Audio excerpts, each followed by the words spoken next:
In 2022, I bought 3 challenging European olives. Well, I thought they were European olives, but after a visit from Jelle in 2024, I actually discovered they may not be European olives, but indeed a much better variety for the UK, smaller leaf, known as wild olives. We're going to have a look and see what sort of work I was doing in March, and then follow it through to April, and again to what I was doing with them just last week, and see just how far they've developed, and see whether or not that bold, ruthless pruning strategy actually reaped dividends. Do you know what? Beauty is in the eye of the beholder. Just look at me. I look at myself every morning and think that very thought. We're also going to have a look at this European olive, which was 3 foot long, and see exactly how that's going. You want to do it now? No, I better wait until early spring.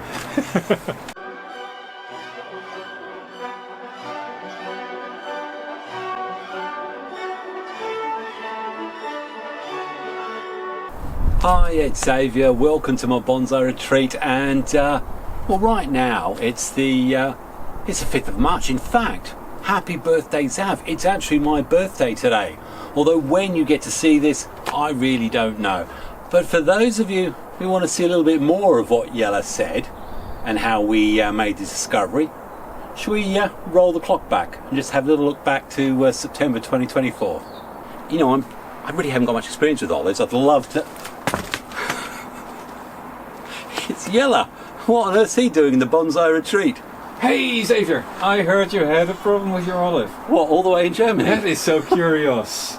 That is actually, it's incredible. I'm really... Das ist ja allemachtig prachtig.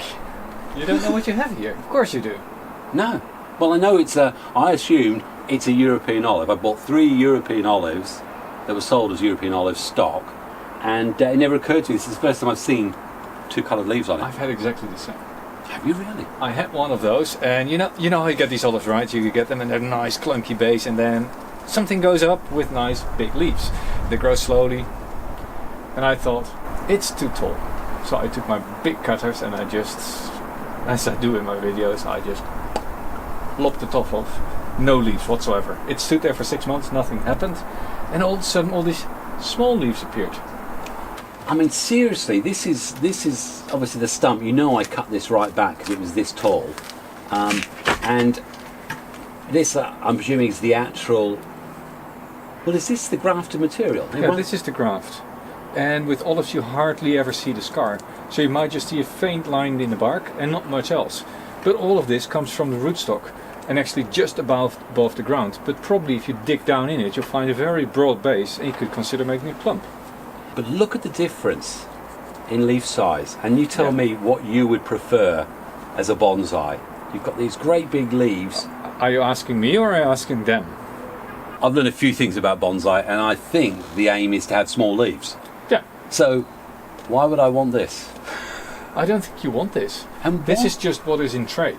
And these of course bear the big olives, the fruits. And that's what people want in a garden. It's nice and decorative. But these for bonsai are much better. Also, British climate, it's a little bit dark, it's a little bit wet. The wild variety does much better than the European olive. I think I was going to ask you that since you happened to pop by the retreat. It's amazing, isn't it? The amount of leaf, the growth in comparison to what this has. Yeah. It's exciting. You do need to make sure that if you want to develop this, you wire these very early on, because in winter they just harden up and after that they easily break. Well, I'll tell you what, it sounds like I'm going to be doing a little bit of a wiring video soon on my new wild olives. But I don't know whether Jelle is going to be here for that. I might. You want to do it now? No, I better wait until early spring. Now, as I said, I'm not intending to do a full repot on it or anything like that. It was done a couple of years ago. But let's just have a look. Because I actually don't remember. And by the way, this is not going to do any harm at all to this. Let's just have a look and see what we have got. I've got some nice roots here, but this stump is actually quite wide if you look at it. And if we consider here, I've got something coming here from here, I could probably actually develop quite a decent clump from this. Quite incredible though, really. Look at that. Okay, well, I've managed to just lift it probably about 2 centimetres higher up so we can actually see the clumping area a bit more. Put some more soil around there. So we've got one here, looks like another one coming here, that's there, so that's 3 main ones, 4, 5. Actually, just thought, let's do a bit of a comparison of leaf size, because clearly you've seen how big that leaf is. It's literally my thumbnail. And then we go to one of these ones, and that's clearly bigger than my thumbnail, but whoa, look what I found here. That's a mammoth leaf just there. So I think, bear in mind, I'm also noticing that stump, which is the grafted stump or stock, is rotting. Should we start removing one or two of the things we don't want, like that? We don't want that because it doesn't like living in the UK as much as the wild stuff does. Could I, if I wanted to, put it in some soil and make a cutting of it? Yeah, of course I could. Just dump it in. Olive, they normally root pretty well. I now need to decide whether or not I really want to cut that, and it's just about whether... Oh! Looks like I made the decision. So, there we are. Very much more open. I'm glad I put some wire and movement into these. But all we need to do now, potentially just clean it up a bit. Okay, well, I've had a little bit of a clip around, and you can see, brought it right back in, and the intention, to be honest, is going to be feed it up, put it in the most sunniest spot I can in Grantham, and leave it. Let's quickly have a look at the non-wild variety where we haven't had such luck with the with the original rootstock. Now we've got this one again. You'll know with these olives. See the video in the description. I really went hard on them, and some of them have got really a long way to go before we can really consider we've got anything remotely looking like a tree. If I keep these branches coming out, what that will do is thicken here. And I'm quite happy to do that, so I'm going to let this one go out and thicken this lower branch. But up here, I don't want this to be thickening. So let's just keep that for there. And I really don't need anything going upwards or downwards. I'm going to let this grow out because, again, still looking at feeding energy into this. Potentially, there's a front somewhere there. But yeah, anyway, let's move on to the other one. This was the original 3-foot ball olive that I tried to do an air layer on. Air layer didn't work, and what we're left with here is the stump, so I'm trying to create a broom. This year I'll probably reduce this, but for now it's still, truthfully, it's still got to do a lot of growing, so feed it. This one was always tough. I can make some easy decisions just because of where the location are in relation to bends and stuff. Get rid of stuff like this. I don't think that's going to work. I won't lie to you, this is not looking very healthy, to be honest. So I'm just going to clean it out, feed it. That could be interesting, although again you look at it, it's looking very, very faded and ill and sickly. Sometimes you've just got to clear stuff out. So anyway, let me have a look at that, and then we're probably going to be heading to the summer. Well, it's the last week in April, and I thought I'd bring you back just to show you how this wild olive is doing. Now I'll tell you right now, the Mediterranean olives, or the European olives, there's absolutely no shoots or anything developing from there, so not a lot to show you. But I've noticed that this one, we're starting to see the shoots coming out all around it. In fact, there's quite a lot of backbudding that's going on. Backbudding gives options, and that's what I want to see with this one. It has a long, long way to go to become a great big clump, and really I want some more suckers coming up from this this great big clump. It would have been quite a big trunk by the look of it, probably 6 inches across. There's some fantastic back budding taking place, and I imagine when we look at this again in, I don't know, 4 weeks time, and perhaps we'll compare it with the others, you'll see the biggest difference between the wild olive and indeed the European olive. Brilliant. And I think the reason why I took you back to early this year is it's important to see just how much growth was put on in those 3 months, and that's what's enabled me to start thinking more about the decisions that I want to do now. And just checking the wire that was put on there, that's still fine. And all I'm really going to do is cut things back to basically where they were 3 months ago. They're just hopefully a bit thicker. And again, when you look at, oh, how do I make decisions? Well, I've got this great big branch here, for example, and that's actually going to be the leader for this. So I definitely don't want this to be continued to thicken beyond the thickness of that. So I'm going to cut that right back. And do you know what? I'm going to put that in some soil. So I'm literally just going to cut that in half and poke them in some soil. So I'm going to go around, trim that back, and again, same thing. I look at the base, look at the trunks, and then I remove anything obviously wrong or going up or stuff like that. It's like the olive police this time. Tell you what, my local police station have so much knowledge about incorrect bonsai practices. They're around here all the time. And as you can see, while we've been pruning around, this one has been brought right back to just a basic structure that I want. I'm going for sort of triangle, hopefully it'll fill in. The same here, and this one here, branches coming out. I've prioritised anything on the outwards, removing everything on the inner, and a lot of these, if you look back, had great big lengths like this going straight up. Also, a lot of my cuts have been all the stuff that's been growing straight up, and clearly we've got this one here, which, going back to what Jelle was saying, is actually the European graft. And at the time we said, which one will I go for? And I think by now you recognise that I don't want anything to do with the European graft on there. So I will remove that now. And I quite like having that sort of stump there. I may well find myself a little owl or something that I can place on there as a guardian. But I am going to nibble back some of these. But I do like that. I think if I can get that placed on a nice sort of small slab or something over, so the slab's going down, I think it could look really, really good. Do you know what?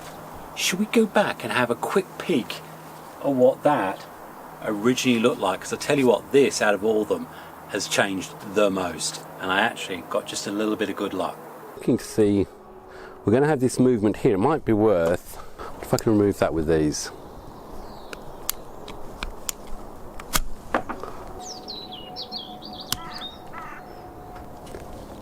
Hands up if you thought I was going to go that far.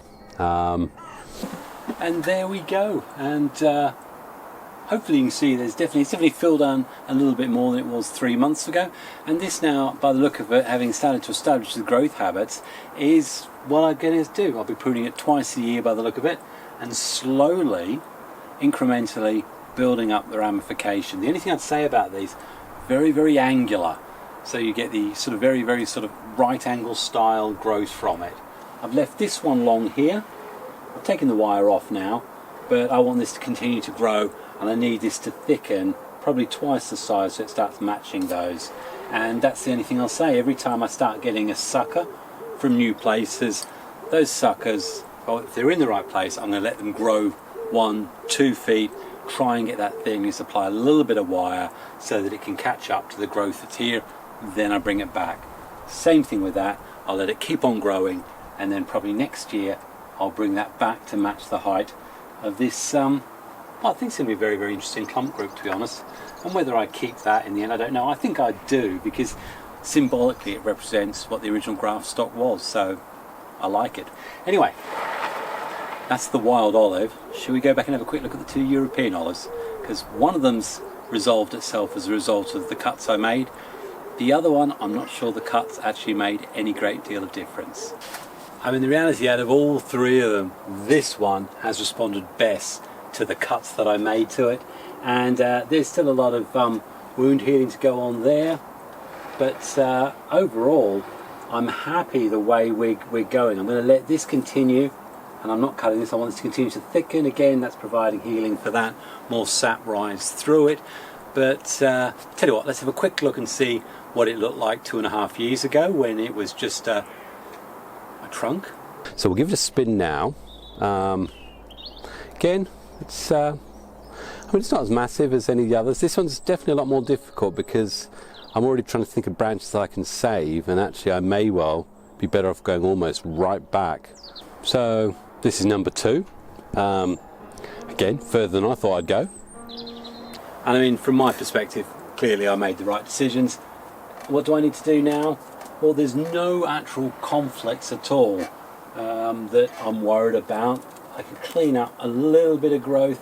We've got an upward one right in here. Let's get rid of that. But because I've done all the pruning as I've gone along, I've kept removing 3s from 2s. Basically what we're looking at is actual proportionate, the branch sizes. And right now, got another upward one there we'll get rid of. Cut that one back. Cut that back. This, haven't had any buds back here, so what I'm going to do is just cut it where the leaves are and see whether or not we get anything from there. I want that to continue to grow. I'm going to cut that back to there. So yes, I'm just looking where there are potentially going to be 3s developing them. Otherwise, proportionally keeping everything in check. And you can see now, I don't know whether there's even potentially a front in there. No, I like that. This is going to be the size. It's not going to be any taller than that. I just want to grow some thickening and try and get more and more healing here. Give it a few years, it'll be absolutely fine. But 100%, the choices I made on the original branch cuts have made this a tree rather than leaving it as potential defective, never ever quite making it as a bonsai. But that's my perspective and I'm happy with it. So you have a look at the one that's still very challenging. Now this one probably is the reason why people would think I may well have been a bit too heavy-handed, because it looked, actually, when I looked back at the video, actually it looked like quite a nice tree as it was, but it had the most atrocious trunk movements in it that never looked right, and I could only appreciate that from being up close and personal. But I've got to again decide, what are we going to do? We've got this great big heavy thing coming here at an angle. That's already screaming out to me, no. Again, you know, my aim is if I can't get what I want, then really I just want to make sure I've got that core trunk line, and potentially, I mean, you see how it buds back, keep going for the branches in the right place until I get them. It's awkward. I've got, that's what I've had up till now, and I was hoping to grow up that line. If that continues to grow healthily, then that I think would work if I got a branch here. I haven't actually got one from here, which is disappointing, so I could actually cut all that off and use these ones here as the potential new branches. I'm really tempted to make that my next move. But if I do make that my next move, that decision will happen in the spring. And the reason why? It gives that the entire growing season to try and recover from it. Really, the only thing I do have to decide is these. I've got 2 from the same point. Probably that's the one I'd keep. All this lower stuff though, unless I was going to do something lower down, I'll get rid of. What about if I cut it all the way back to there? Then I could keep that one, get rid of this horizontal one. A lot of the time you'll notice I don't always know the answer and I talk myself through it, and I'm sure we all do that. It's probably one of the best solutions. Talk yourself through what you want to do. I'm glad I had a little look, because sometimes the decision's made easier. I wondered why this was always growing so slowly in comparison to everything else. Have a look here. There's actually a split all the way down there. Now, I don't know how that's happened, and it's been there for a while looking at some of the healing that's taken place here, but that's really made the decision easier. So if I leave it in that sort of mess, just really churn it up a bit, Need to get the that's it, look at that. In fact, it's not even sitting in there very well. Okay. Now honestly, that wasn't me being clumsy and breaking that and causing that to happen, but if that's the case, this is going to be new leader. I'll keep these growing. Front, if I do that, what do I do? Nope, I'm going to get rid of that one. I think I'll let that continue to grow out to thicken. That will be the lowest branch, so that has to be the thickest of all of them. I need that to continue to grow out, and these two, and see what happens. Yeah, this is a challenge and a half, but I can hand on heart still honestly say leaving it would have given me a tree with a lot more foliage, but would certainly not have made it look anything like a bonsai. This one may still jump back and surprise us in a few years. Again, if you haven't subscribed, you'll find out what happened to this one in a couple more years' time. So I reckon we've caught up on where we are with the olives generally, and yeah, I've got one of those that is definitely still a challenge, but I think with time it's going to look all right. But this one, well, I'm happy that it's putting on loads of growth. I'm happy that we've got lots of leaf foliage, and I'm happy we've got the 4 branches that I want to keep. I need to first of all remove this, and then really just have a look and see if there's anything that needs to be pruned out. And I'll say now, what we are looking at is probably areas like here. We've got 1, 2, 3, 4. Chances are I'll remove 2 of the 4, and I'll go around and do that on all of these using the same principles that I always apply with most of the pruning. If I'm not going to wire it, I'm looking at directionality.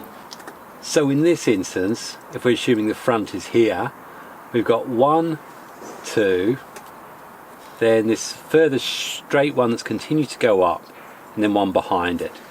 I either decide that I want continued growth going up, and that's probably going to relate to thickness of the branch, or indeed I'm going to say this is where I'm going to build my structure from. And in this case, that's exactly what I'm going to do.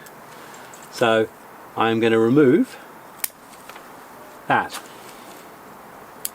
and then just be left with those 2, which I'm going to wire a little bit closer together.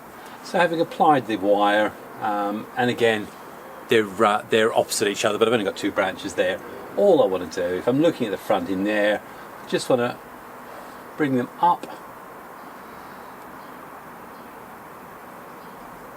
and then again just rotating in the direction that we've got the wire going, inducing a little bit of movement, just setting a little bit of base structure for what will be the future ones. That looks a bit like a horseshoe. We don't really want a horseshoe shape, but I'll have a bit of a wiggle around with that, and I'm going to apply the same thing going around there with all of these. And I don't think you need to see all that. As I go around, the other thing I will also be looking to do is where we've got here, we've actually got 1, 2, 3. So I need to decide which of these I'm going to lose, and I've got an upward one there. Let's get rid of that. Same here, we've got 3 on that. They're both upwards. Do I need a branch on this side? I've got a branch here on this side. So ideally I want that one, which means I'm going to take away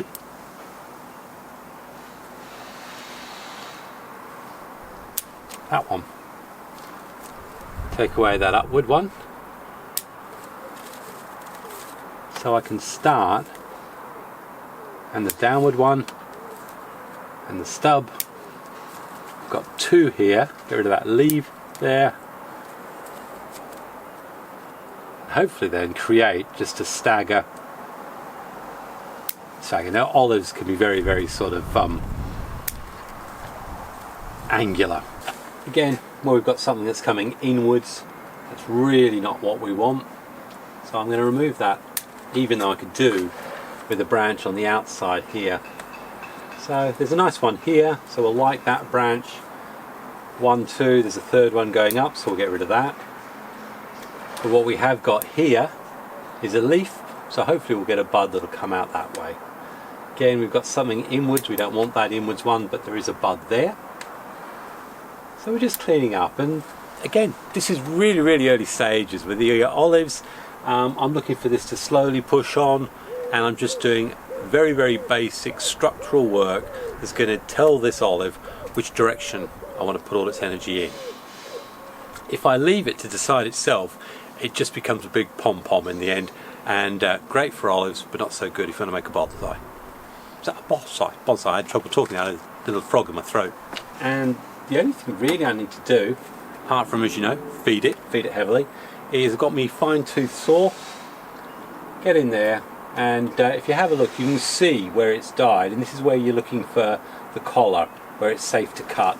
So I'll be cutting along this line here, and carefully, while supporting the tree, start doing my sawing.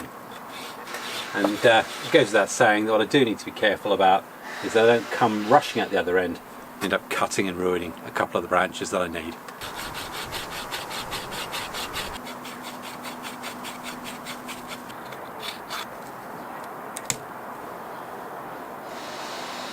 Okay, so I've had a bit of fun with this, and I've managed to take off quite a big chunk, exposing a nice ring of cambium all around it. That's going to promote the healing. Obviously all I need to do now is using the cut paste, which, as you know, I get from Adam of notionbonsai.com. The link is in the description if you want to find out what products he's got. Certainly from what I've seen so far, they all seem to be working pretty well.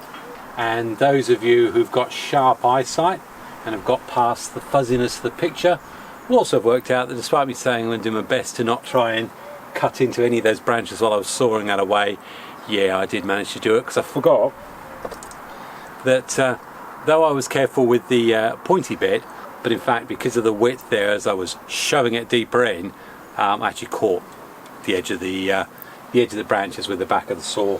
So it happens. It's a tough old variety. I'm not particularly worried about opening up in those few places. So I'm going to continue to seal this wound. If I'm honest, it's been a slow grower, and I can see this taking a good few years yet before I'm probably ready to take it out of this this pond basket. So really all I can hope for now for this and for the other olives is well, maybe a bit of an Indian summer, so we can get a lot more energy into this before it goes dormant. So, hope you've enjoyed my little exploration to olive. I hope you've enjoyed finding out what I believe is the single biggest problem all of us face as beginners, and hopefully you've had a chance to see how I solve it. Apart from that, we really are overdue for the privet stump, and just to give yourself a reminder of what to expect, I'd definitely watch that. Otherwise, happy bonsai and God bless. Cheers.